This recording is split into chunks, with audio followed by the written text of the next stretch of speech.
కూటమి ప్రభుత్వం కాంట్రాక్టర్లకు కాసుల వర్షం కురిపిస్తోంది. కానీ ప్రజల సమస్యలను పట్టించుకోవటం లేదని పార్వతీపురం మన్యం జిల్లా కురుపాంకు చెందిన రైతులు ఆరోపిస్తున్నారు. కురుపాం నియోజకవర్గంలో లక్షలు ఖర్చు చేసి కట్టిన నీటి తొట్టెలు, గోశాలలు ఇప్పటికీ నిరుపయోగంగానే ఉన్నాయన్నారు. ఇక వాటిని రైతులకు అందుబాటులోకి తీసుకురావడంలో అధికారులు విఫలమయ్యారని ఆరోపిస్తున్నారు. ఇక ఇప్పటికే కట్టిన నీటి తొట్టెలు శిథిలావస్థకు చేరుకున్నాయని వెల్లడించారు. ఎండాకాలంలో చెరువులు, వాగులు ఎండిపోవడంతో తాగునీరు లేక మూగజీవులు అల్లాడిపోయాయన్నారు.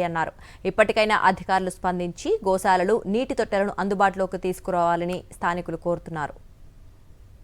పశువులు తొట్లు కట్టారు, పశువులు తాగుతాయని చెప్పి తొట్లు కట్టారు. తొట్లు కట్టి ఒక నెల రోజులకి మొత్తం పశువుల తొట్లు అనేవి మొత్తం గోడలు పగిలిపోయే పరిస్థితి ఉంది.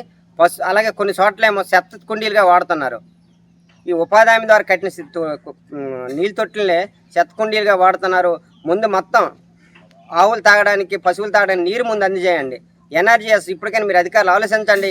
ఏవే పగిలిపోయి మొత్తం రిపేర్ వర్క్ చేసి పశువులకు నీరు అందిస్తారని చెప్పి మేము డిమాండ్ చేస్తాం. అలాగే యాసీవి వచ్చింది. యాసీవిలో మొత్తం చెరువులు ఎండిపోయాయి, గడ్డలు ఎండిపోయి పశువులు నీళ్ళు తాగడానికి ఇబ్బంది పడుతున్నాయి. అన్ని పశువుల తోటికి కొలాయిలు ఏర్పాటు చేసి వాటికి తాగడానికి నీళ్ళు మంజూరు ఏర్పాటు చేస్తారని చెప్పి కోరుతున్నాం.